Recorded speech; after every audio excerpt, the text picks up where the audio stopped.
Nah, bismillah. Jadi kita akan belajar kitab yang berjudul Durusul Lughah Al-Arabiyyah. Kitab ini ma'ruf dan sudah digunakan hampir di seluruh dunia. Karena mudah dan memang dikhususkan untuk pemula dalam belajar bahasa Arab. Nah, sebelum itu, ini judulnya pertemuan pengantar. Dan sekali lagi yang sudah biasa dengan saya, biasanya durus-durus saya akan dimulai dengan pertemuan pengantar.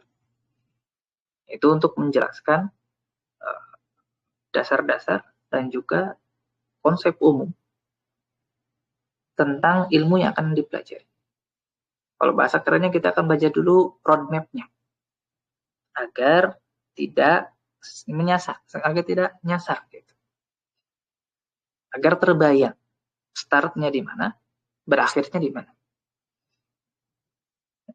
Karena di antara tentu metode mengajar yang baik itu kita mengajarkan yang disebut dengan tadi madkhal, itu pengantar. Yang di situ kita ajarkan tentang ilmu itu secara global sehingga terbayang dulu. Tujuannya apa? Agar tujuannya murid nanti menjadi fokus dan tahu apa yang akan dia dapatkan dengan mempelajari ilmu tersebut.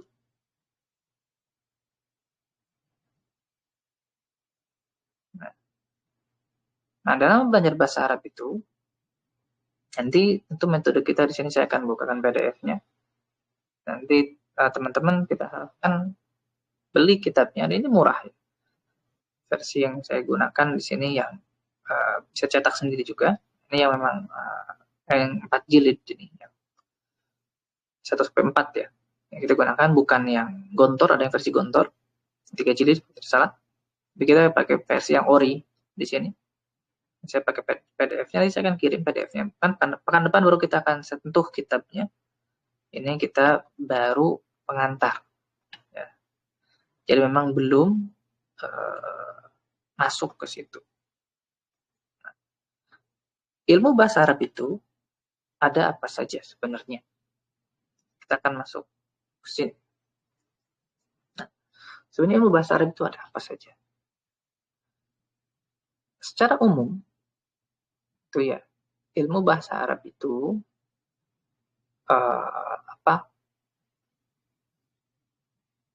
kita bisa bagi gitu ya. Ada beberapa sebenarnya. Tapi secara umum ada yang disebut dengan kalau misalkan dari tata bahasa, maka ini ada yang disebut dengan nahwu dan sepaket dengan sorof. Nah, ini mereka pasangan, nahwu dan sorof. Ini kita belajar gramatikal dan morfologi, sintaksis, bahasa Indonesianya sintaksis. Nahwu sintaksis, sorof itu morfologi.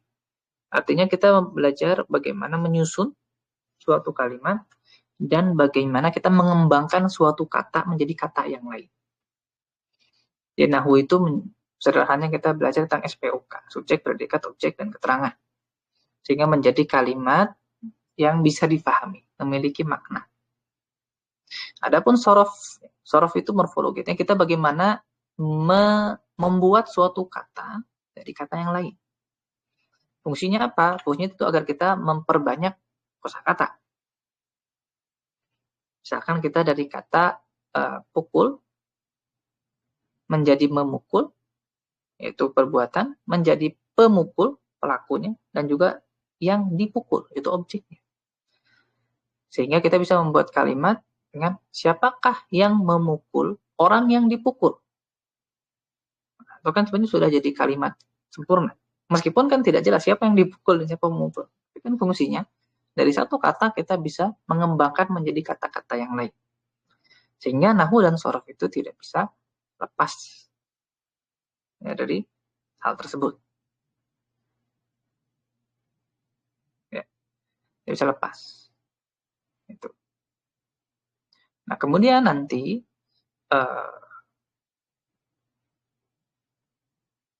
dalam nah kebanyakan biasanya ketika belajar bahasa Arab itu belajar bahasa Arab itu ada mendahulukan nahwu dan sorof. Nah, termasuk dulu di sini, nggak sempat kita buka, tapi akhirnya setelah kita evaluasi tidak jadi, ya, karena ternyata kurang tepat belajar bahasa itu dengan teori dulu, ya. Sehingga kita ubah pendekatannya dengan nanti setelah ini kita akan lihat lagi bagaimana maharatul lughah, yaitu apa itu kemampuan berbahasa. Nah, kemudian selain nahwu dan sorof itu ada yang disebut dengan ilmu aswat. Itu ini atau saut. Ini adalah ilmu tentang bagaimana melafalkan huruf dalam bahasa Arab. Nah, ini kan kalau orang Indonesia yang sudah biasa baca Quran itu tidak ada masalah. Nah, namun biasanya bagi orang-orang barat sana, atau terutama yang bahasa-bahasanya unik seperti bahasa Arab, bahasa Jepang dan bahasa Cina, itu mungkin mereka akan kesulitan. Terutama bahasa Jepang yang tidak mengenal huruf mati. Kan dalam bahasa Arab ada huruf mati, sehingga mereka butuh penyesuaian. Dan itu ilmu aswat. Jadi mereka mengetahui bagaimana melafalkan dengan baik. Karena kan tidak bisa kita berbicara atau muhadasah nanti ngobrol kecuali dengan melafalkan hurufnya dengan benar. Karena kan beda pelafalan, beda makna. Itu yang disebut kalau dalam ilmu tajwid sebagai salah satu sebab lahnul jali. Itulah lahan jali itu adalah kesalahan yang mengubah makna, kan gitu. Itu diantaranya karena sebab pelafalan yang tidak tepat. Atau bahasa tajwidnya itu makhorijul hurufnya enggak benar. Jadi lahan jali dalam ilmu tajwid itu sebenarnya dua ini. Nahwunya salah, itu tata. Nah, nahwu itu kalau dalam bahasa Arab itu bagaimana kita menyusun suatu kata, kan, menyusun suatu kalimat. Nah, itu ditandai dengan apa? Ditandai dengan harokat. Nah, ketika dalam Al-Quran itu kita mengganti harokatnya, pasti mengganti maknanya. Sudah pasti. Kemudian, selain itu, kalau kita ganti pelafalannya, ya, artikulasinya, maka itu juga mengubah makna. Sehingga lahnul jali dalam tajwid itu sebenarnya fokusnya kalau tidak nahwunya yang salah, makhorijul huruf yang salah. Atau aswatnya. So, gitu kan? Beda. Atau sin, ya, sin dengan shin kan beda. Ya, so kan ada temannya. Temannya kan kalau enggak sin, yang tipis, dan shin. Itu beda. Itu beda makna. Bo, itu kan dengan bo. Bo. Beda lagi. Itu dengan aswat. Itu pelafalan, artikulasi. Kemudian ada yang disebut dengan balago. Nah, kalau balago, itu sebenarnya nanti ada. Ini sudah agak lebih tinggi. Biasanya ini akan dipelajari setelah mahir. Nah, balago.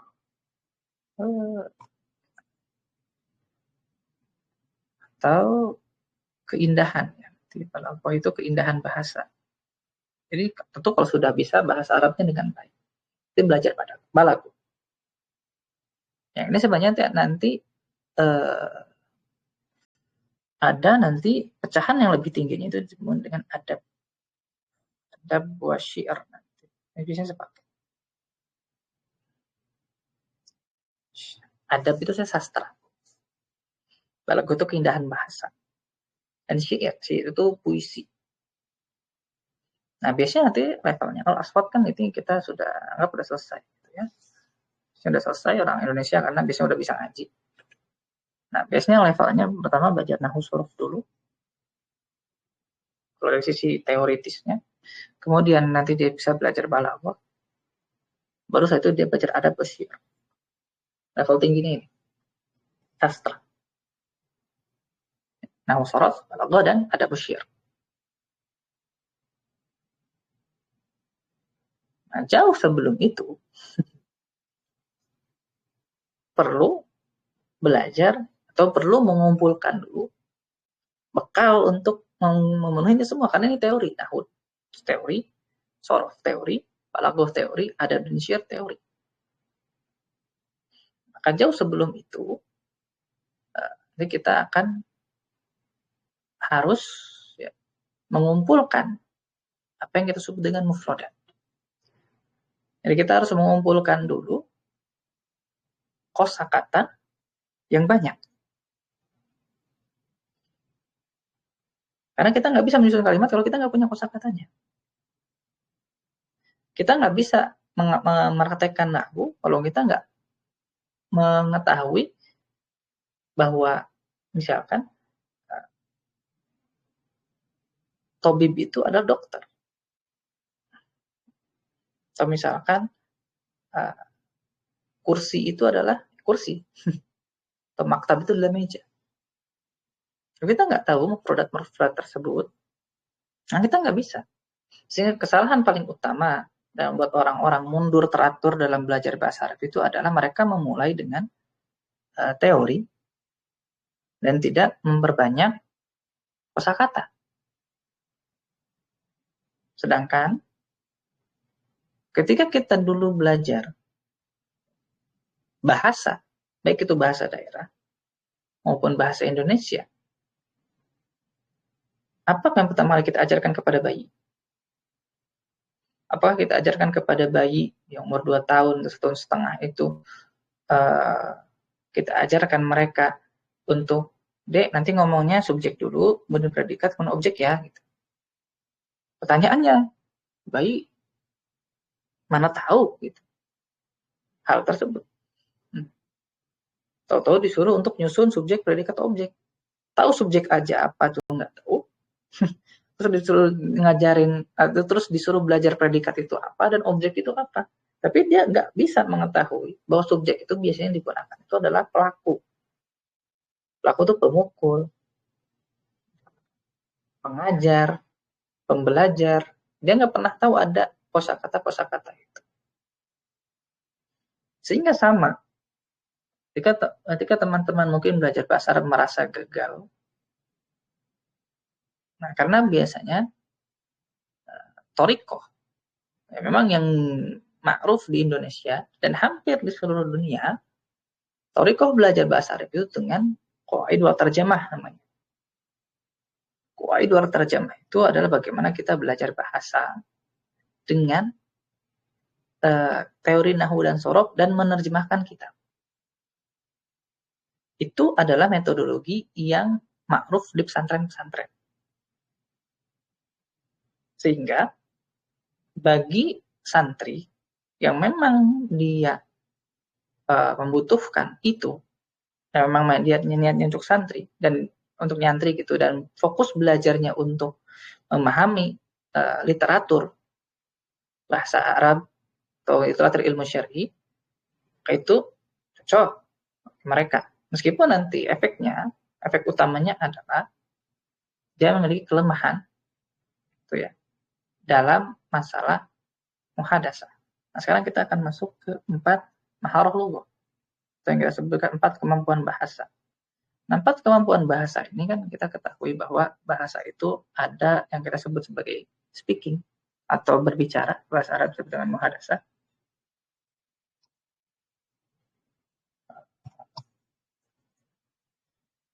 Itu muhadasah ya.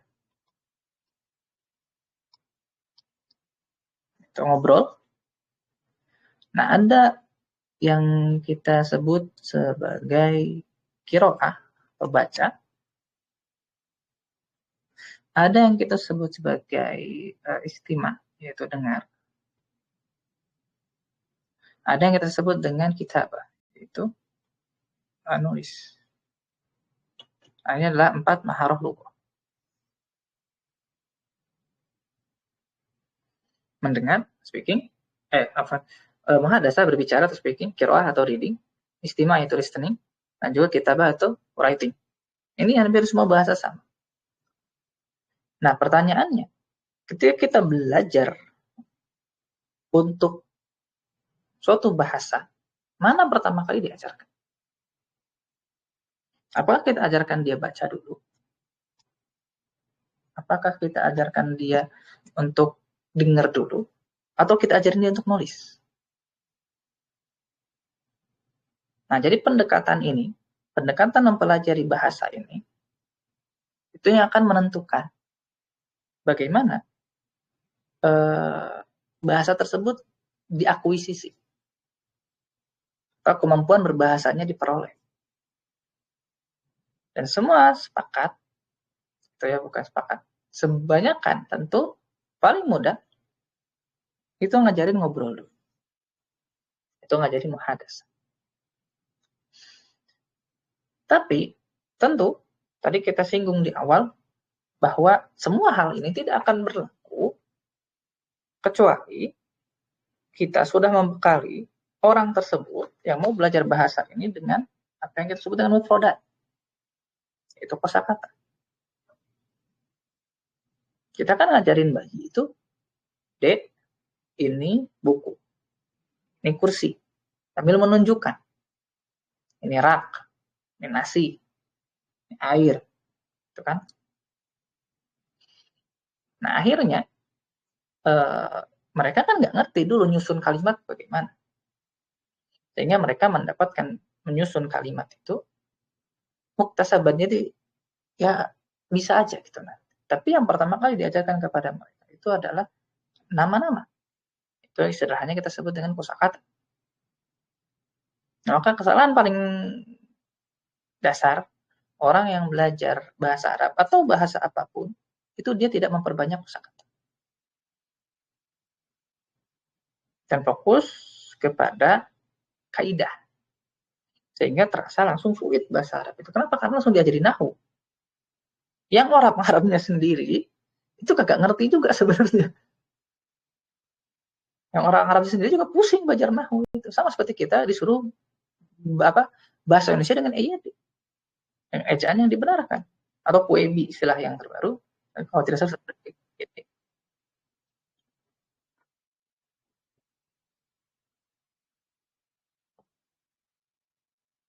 Akhirnya yang di kepala dia kalau bahasa Arab itu ya nahwu sorof.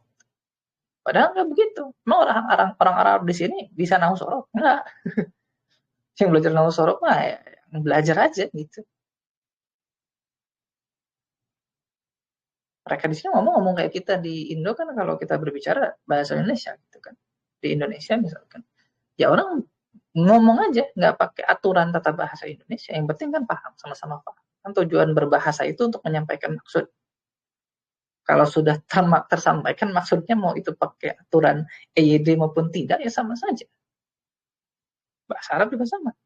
Di sini kalau kita ngobrol dengan orang biasa, itu yang memang dia tidak terlalu fokus dengan belajar kaidah berbahasa Arab, ya mereka nggak peduli, tabrak aja gitu. Yang penting sama-sama paham apa yang dimaksud. Terutama kalau dalam bahasa Arab itu yang disebut dengan lahajat, atau istilahnya adalah bahasa Arab Amiyah. Di sini kita orang Arab menyebutnya lahajat atau dialek. Dan itu nanti ya tadi temaman, jadi benar-benar kayak bahasa kedua gitu. Gitu ya.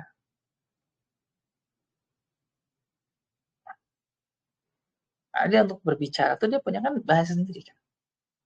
Nah, nanti kita akan tahu bahwa mufradat atau kosakata yang digunakan untuk berbicara sehari-hari, kosakata yang digunakan untuk pembicaraan resmi, kosakata yang digunakan untuk ini, untuk itu kan berbeda. Kita paham bahwa itu berbeda semua kan. Bahasa Indonesia gaul lah istilahnya gitu kan beda. Gue, lo, dan semisalnya. Dengan bahasa Indonesia resmi, saya, kamu, Anda, kita, kami, misalnya.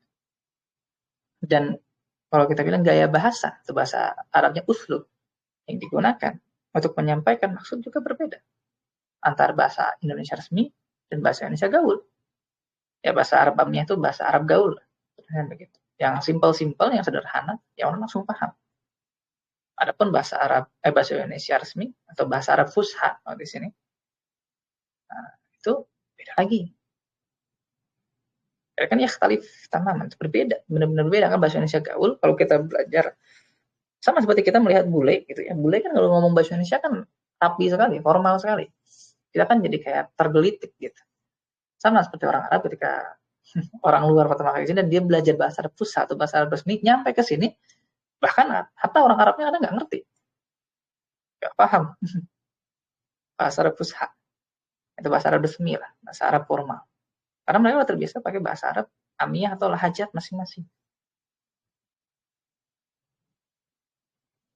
Nah, memahami yang seperti ini itu penting ketika di awal untuk terutama memastikan tujuan kita belajar bahasa Arab itu mau apa. Karena kita tidak membatasi belajar bahasa Arab itu hanya untuk belajar ilmu syar'i. Kalau misalnya di antara antum ada yang mau jadi pedagang misalnya, ya harus bisa bahasa Arab kalau mau berdagang dengan orang Arab. Terutama orang-orang Arab itu kan mereka importir rata-rata.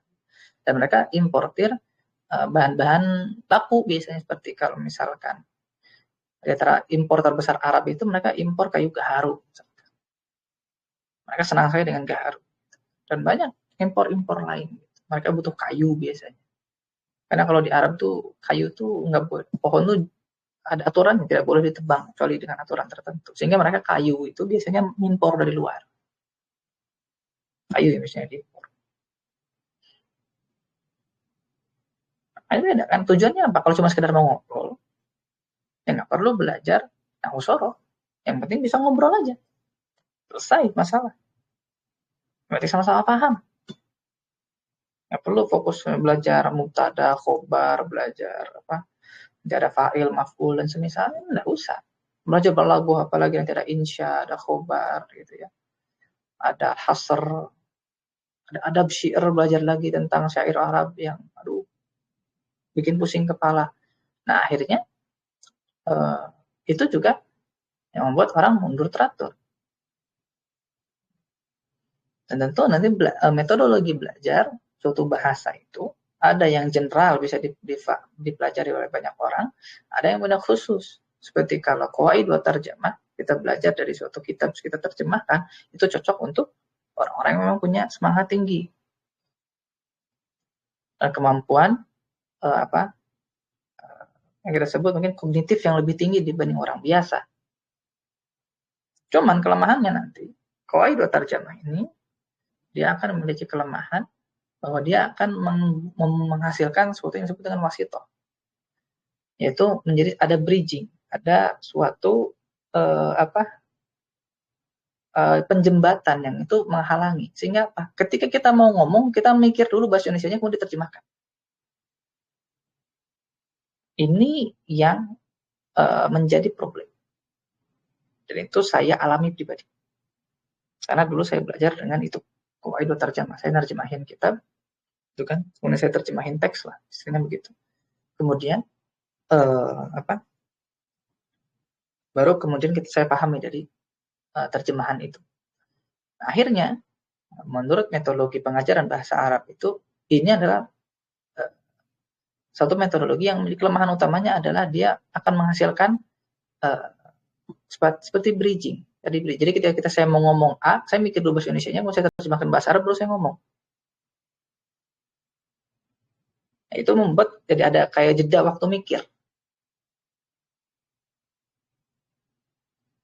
Nah, itu kurang bagus sebenarnya. Nah, kita dulu belajar, nah bagusnya belajar bahasa Arab itu memang seperti kita mempelajari bahasa asli kita dulu seperti apa. Bighairi wasithah, tanpa ada jembatan yang penerjemahan itu yang lebih tepat. Sehingga ketika kita mau ngomong itu uslubnya sudah kita dapatkan langsung. Seperti saya dulu belajar bahasa Inggris itu, saya nggak pakai belajar qawaid tarjamah, tapi saya langsung belajar langsung aja maksudnya interaksi dengan berbahasa Inggris gitu. Sehingga kalau kadang bahasa Inggris itu saya tahu bahasa Inggris, saya nggak ngerti bahasa Indonesianya. Saya ngerti maknanya dalam bahasa Inggris. Karena memang langsung ta'amul dengan ta'amul bahasa Arab ya, langsung interaksi dengan bahasa Inggrisnya. Baik itu dengan video itu mungkin dengan perantaraan permainan, dan beberapa hal gitu ya. Yang itu memang langsung terasa interaksinya yang lebih aktif. Nah, itu pembelajaran aktif memang lebih tepat sebenarnya untuk itu. Sehingga di antara sebenarnya belajar terbaik bahasa Arab kalau memang untuk berbicara itu adalah belajar dengan API. Ya, Arabiah baina yadaik. Karena dia mengajarin bahasa Arab memang tanpa terjemah. Aslan, tidak ada terjemah. Jadi benar-benar kita pure harus menyerap bahasa Arab sebagai bahasa Arab.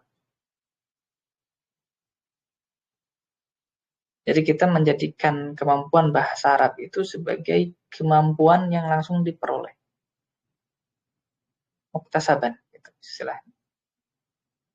Biduni wasyatah, tanpa ada penjembatan. Bridging-nya nggak ada. Itu yang paling bagus. Itu sebenarnya belajar bahasa Arab. Nah, dulu suluhnya sebenarnya ada kalau mau diajarkan dengan metode seperti itu. Salah satu contohnya adalah kita tidak terjemah dulu. Makanya dalam durusul lughat itu ada, misalnya contohnya seperti ini. Dalam durusul lughat itu ada, nah seperti ini. Dimunculkan gambar dan bahasanya dan itunya. Sehingga nanti termunculkan dulu dalam otak itu. Bagusnya mana dia tidak diterjemahkan dulu. Yang sudah wadih, yang sudah ada bait, nggak usah dijelasin. Bait itu apa? Jangan diterjemahkan. Ada masjid. Ada bab. Kecuali ghairu wadih ketika tidak jelas, ini isyhad ini apa gitu kan. Terhadap kitab ini kan kalau sudah terbayang, bagusnya tidak diterjemahkan. Biar dia langsung nempel masuk ke dalam kepala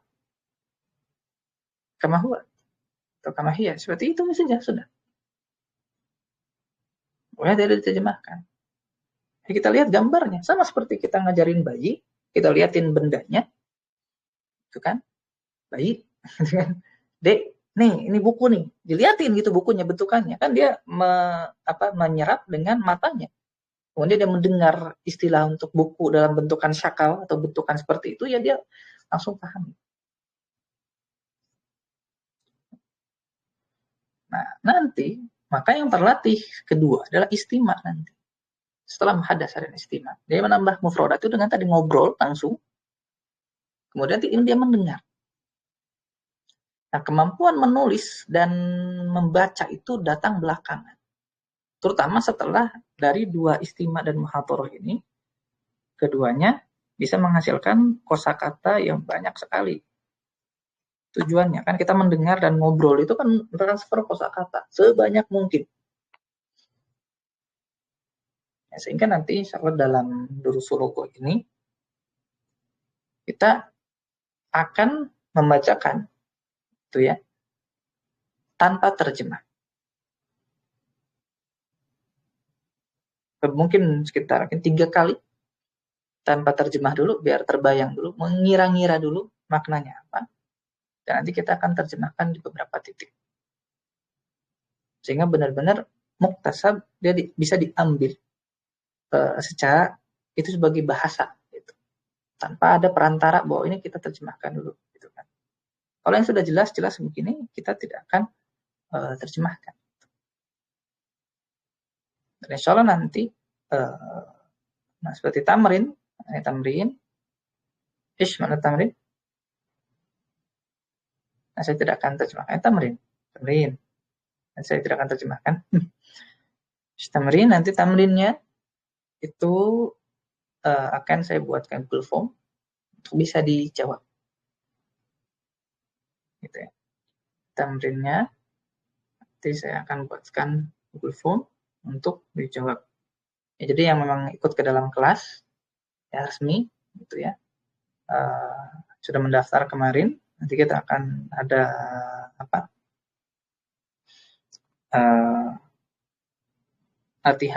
tamrinnya. Saya tidak terjemahkan ya. Jadi biar terbayang langsung menangkap maksud gitu ya. Ada tamrinnya. Jadi kalau lihat konteksnya kan bisa terbayang makna tamrin itu apa. Jadi saya nggak usah terjemahkan. Nah, tamrinnya nanti akan ada nilainya dan semisalnya itu akan nanti. Itu tentu ada ikhtibar. Ada ikhtibar nihai. Di ujung pembelajaran kita akan ada ikhtibar. Jadi nanti kita akan tetap sediakan insyaallah berupa sertifikat ya buat kita yang ikut pembelajaran. Dan nanti selesai kita bisa lanjut kita akan selesaikan sampai Durusul Logo 4 insyaallah. Dan Durusul Logo 1 ini memang fokus untuk mengoleksi mufradat sebanyak-banyaknya.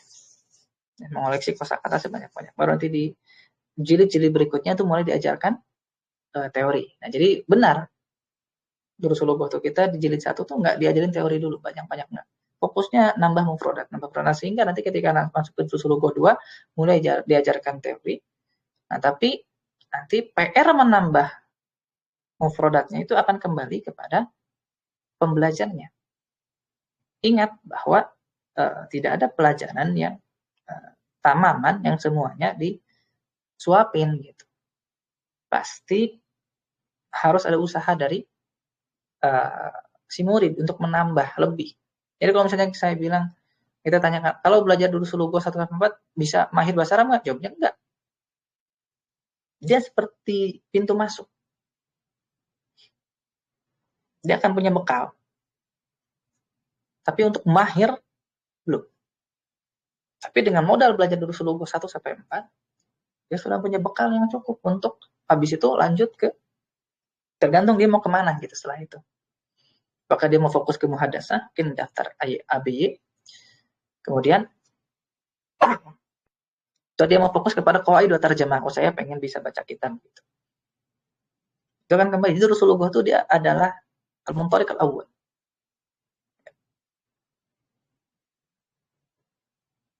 Sehingga setelah itu terserah antum mau kemana. Memang Durusul Logo nggak disiapkan untuk menjadi thalibul ilm. Enggak. Dia memang cuma buat mengenalkan bahasa Arab. Yang kosakatanya pun kan sesuai dengan itu sebagai pengenalan. Jadi jangan keliru setelah selesai Durusul Logo akan langsung mahir bahasa Arab bisa cas-cis-cus enggak. Kalau antum mau ngomong bisa cas-cis-cus, silakan nanti daftar ke cari kelas ABY. Dan terutama kalau dalam bahasa secara umum, baik itu qiraah, kitabah, istimah dan muhadasah, ada yang harus kita pahami sebagai uslub atau gaya bahasa. Nah, itu yang nanti setelah dapat mufradat, kita harus memahami uslub. Itu apa? Bagaimana mufradat ini digunakan oleh orang penutur asli, oleh orang Arabnya. Ya. Bagaimana kita mengatakan hati-hati di jalan dalam bahasa Indonesia dengan apa? Kalau bahasa Arab gimana bilangnya? Bukan kolbun fitorik kan? Karena ada yang namanya kita sebut sakofah. Sakofah itu kultur. Ini tanggung saya terjemah ya. Jadi sakofah namanya. Ada sakofah. Sakofah ini dia adalah bagaimana si bahasa itu nantinya menurut sakofah Arab itu digunakan. Sehingga untuk memberikan uslub yang sama dengan makna yang sama, misalkan makna untuk hati-hati di jalan, itu berbeda kalau misalkan bilang hati-hati di jalan. Kan kalau misalnya kita translate letter leg ke bahasa Arab kan berarti ya kan mungkin bukan kalau fitur ya kita bisa ada bahasa lain. Sebenarnya begitulah. Tapi kan kalau orang Arab cuma cukup masalah. Semoga selamat gitu. Artinya kan hati-hati di jalan, sama aja sebenarnya. Nah, terkadang kita harus tahu bahwa untuk menyampaikan maksud yang sama itu ada uslub yang berbeda. Yang mungkin kalau tadi kita sudah terpatri dalam kepala kita harus pakai budaya Indonesia untuk menyampaikan ini. Tapi dalam sakofah Arab itu hal yang berbeda. Baik itu dalam muhadasah, itu dalam qiraah dan kitabah istimah itu beda. Muhadasah dengan istimah kita gabung satu. Nah, untuk kitabah juga uslub penulisan itu beda. Dan nanti kalau bagi pembelajar ilmu syar'i, nanti kitabah, metode penulisan. Kitabah itu nanti uslub menulis ulum syar'i itu beda sendiri. Nah, itu harus kita pelajari juga. Akan ada penggunaannya gitu, yang berbeda. Itu yang tahap selanjutnya yang kalau kita ingin menguasai bahasa tersebut.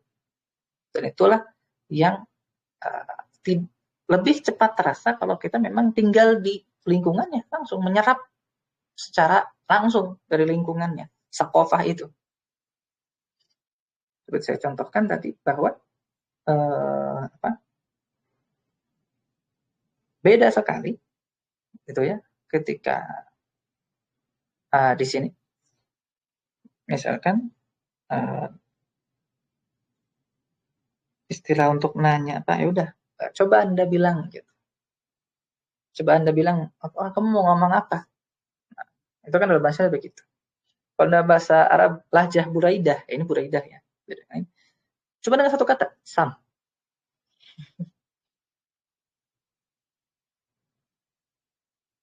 Sam, maksudnya kalau dalam bahasa Indonesia, kamu mau ngomong apa? Ayo ngomong. Sederhananya begitu. Nah, kita harus tahu jadi penggunaan kata terkadang itu beda. Nah, dari kayak hubungannya dengan lahaja, dengan dialek. Tapi yang paling penting bagaimana orang Arab menyampaikan maksud itu dengan uslub mereka, dengan sakofah, dengan gaya bahasa mereka. Itu yang nanti harus diambil dalam muhadasah. Dan jujur saya pribadi pun sekarang seperti merekonstruksi ulang lagi gitu. Itu semua karena apa yang saya pelajari di Indonesia berbeda sekali dengan sekarang ketika harus ngomong dengan orang Arabnya langsung di sini. Ternyata ya beda sekali. Akhirnya mau nggak mau saya harus lebih banyak mendengar. Jadi saya pelajari dulu uslub-uslubnya gitu. Saya lihat dulu kalau ngomong ini gimana uslubnya, mau ngomong ini gimana maksudnya gitu. Mau ngomong ini gimana gitu. Jadi saya lebih banyak mendengar dulu, melihat dulu terus mendengar, pelajari bagaimana untuk menyampaikan maksud ini. Tadi ayo coba ngomong. Di sini cukup kata sam. Sam. Nah, ayo ngomong. Gitu. Bahasa itu sederhananya. Kan bukan kul, bicaralah gitu. Bukan itu kan. Kalau yang sempat belajar bahasa Arab mungkin kul, bicaralah. Itu kan infil amr. Tapi di sini sam. Itu kan beda. Itu lahjat Buraidah di sini. Di tempat lain saya belum tahu karena belum coba ke Madinah, maksudnya belum tahu bagaimana sakofah di sana. Paling jelas yang paling penting adalah sakofah. Bagaimana orang Arab menggunakan bahasa mereka untuk menyampaikan maksud. Itu yang penting kan nanti. Makanya ketika nanti antum mungkin menemukan kelas belajar bahasa Arab dengan native speaker, maka pastikan tujuannya mau kemana belajar dengan native speaker itu. Kalau mau ke Arab, carilah, misalkan antum di luar, setelah nanti selesai Rasulullah gitu, antum mencari native speaker atau penutur asli orang Arab. Kalau saya mau ke Mesir, ya cari penutur asli Mesir. Karena dia yang lebih tahu sakofahnya. Kalau saya pengen ke Saudi, hajatnya mungkin beda ya tiap provinsi, tapi secara umum sama. Mereka sakofahnya globalnya sama. Jadi kalau mau ke Saudi, carilah kelas yang ngajar orang Saudi.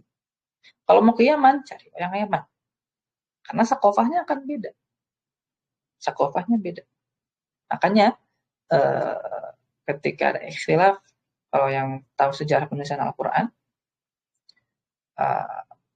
ketika Utsman menulis Al-Quran di periode beliau kan sudah ditulis Abu Bakar, ditulis lagi di Utsman.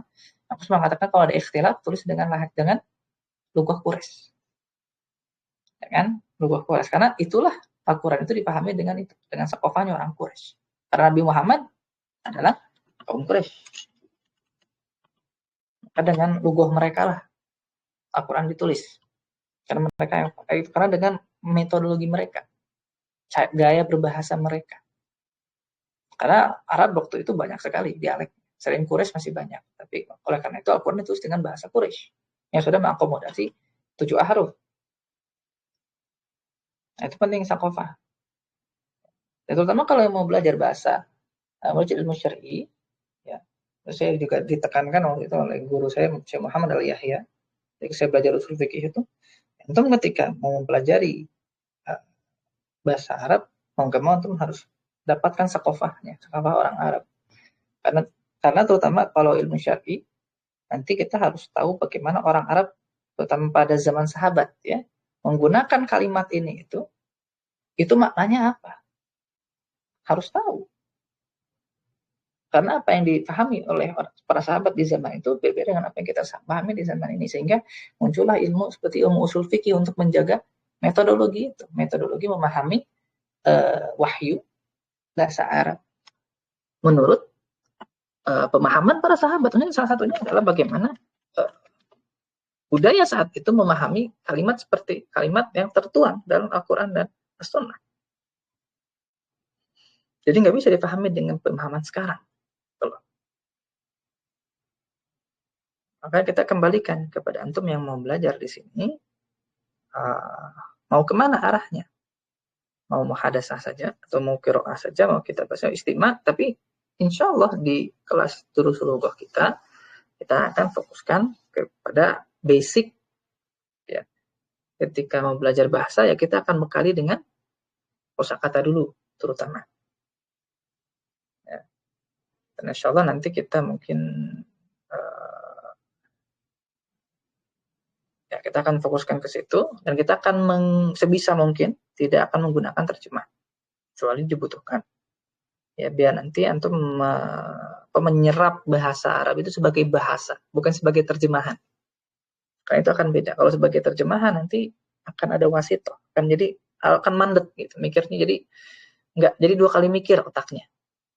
Tapi kalau langsung menyerap seperti bahasa Indonesia kan langsung kebayang maksudnya apa. Kita kan belajar bahasa Indonesia nggak pakai bahasa pengantar bayi gitu kan. Kalau maksudnya buku misalkan, kan nggak begitu. Nah, jadi kita mengambil bahasa, mempelajari bahasa sebagai bahasa. Dan insya Allah kita akan jelaskan di kelas kita Durusul Lughah. Jadi insya Allah kita akan belajar bersama, ya, belajar bahasa Arab ini untuk berusaha itu sebagai bahasa kedua yang kita kuasai sebagaimana bahasa pertama. Bahasa ketiga mungkin ya, karena kan masing-masing dari kita sudah punya bahasa daerah. Yang itu kan bahasa daerah, kita kan nggak mikir bahasa Indonesianya dulu kan. Dan juga ketika kita mau kalau misalnya kita belajar, kan biasanya belajar bahasa daerah dulu. Dan kemudian kan kita juga nggak belajar bahasa Indonesia dengan perantara bahasa daerah. Biasanya enggak. Ya kita belajar bahasa daerah, belajar bahasa Arab, ya belajar bahasa Arab. Belajar bahasa Indonesia, bahasa Indonesia. Dua-duanya sebagai dua bahasa yang berbeda di kepala. Ketika berbicara bahasa Indonesia kita langsung paham, ketika berbicara bahasa daerah kita langsung paham, nggak ada membutuhkan wasitoh di antara itu. Kita kan nggak mikir dulu, dalam bahasa Indonesianya apa ya, untuk ngomong dalam bahasa daerah, atau dibalik. Kita ngomong bahasa Indonesia, bahasa daerahnya dulu apa, terus kemudian ditranslate ke bahasa Indonesia. Itu kan jarang. Rata-rata masing-masing sudah menguasai itu sebagai suatu bahasa. Bahasa daerah dia kuasai sebagai bahasanya, bahasa Indonesia dikuasai sebagai bahasanya, dan dua-duanya kita ngomong nggak usah mikir. Nah, itu berarti sudah iktisaban, muktasab sebagai bahasa, bukan sebagai terjemahan. Nah, itulah target ya paling minimal. Nanti belajar Durusul Lughah. Tapi kalau misalkan sudah ada mungkin yang agak panjang-panjang, nanti kita akan coba tetap mengurangi terjemahan. Ya, kita akan ulang-ulang dulu secara bahasa Arabnya, agar nanti terbayang dulu maknanya, baru setelah mungkin terasa terbayang maknanya, nanti kita akan verifikasi dengan terjemahan. Gitu. Verifikasi dengan terjemahan. Setelah itu, insya Allah itu pengantar kita untuk belajar Durusul Lughah. Jadi kita tidak akan nyentuh dulu 4 nahwu shoroh, balaghah, adab, syair. Kita akan fokus kepada pengumpulan kosakata ya dalam Durusul Lughah yang jadi satu full dengan itu. Dan nanti ketika di jilid 2 itu sudah mulai ada sebutannya Udah banyak teks ya sebenarnya. Jadi diharapkan mungkin nanti kita tidak akan menggunakan sebutannya terjemahan dulu, biar antum nanti menyerap dulu maksud teksnya apa, mengira-ngira dulu, baru nanti kita akan verifikasi dengan terjemahan. Itu nanti untuk yang jilid 2, jilid 3, jilid 4, mungkin nanti kita akan pakai metode yang lain. Tapi kalau metode yang di jilid 1, karena banyak sekali gambar, kemungkinan besar tidak akan diterjemahkan gambarnya. Ya, antum resapi itu, serap itu sebagai sesuai dengan apa yang termaktub dalam gambarnya. Seperti itu ya. Agar dari bahasa Arab masuk ya, dikuasai sebagai bahasa, bukan sebagai terjemahan. Kita cukupkan pengantar kita di pagi kali ini. Bagi yang belum punya kitabnya, saya sarankan punya, pegang, murah, insya Allah, dan juga mudah untuk didapatkan. Dan kalau ngeprint juga tidak akan mahal, karena ini hitam putih semua. Ya, nanti kita akan kirimkan PDF-nya di grup, sehingga antum bisa, kalau yang mau ngeprint, yang mau beli juga di marketplace biasanya banyak, atau di toko kitab juga mudah untuk diperoleh. Ya. Di sini kita untuk tanya jawab di grup. Ya, jadi ketika materi hanya materi saja. Jadi kalau ada tanya jawab, silahkan walau di tengah-tengah pembelajaran, kalau ada pertanyaan bisa dilemparkan langsung di grup. Nanti kita akan jawab di pas penyampaian materi. Gitu. Kita tutup pertemuan pagi kali ini dengan doa kafaratul majlis. Subhanakallahumma wa bihamdika, asyhadu an la ilaha illa anta, astaghfiruka wa atubu ilaik. Assalamualaikum warahmatullahi wabarakatuh.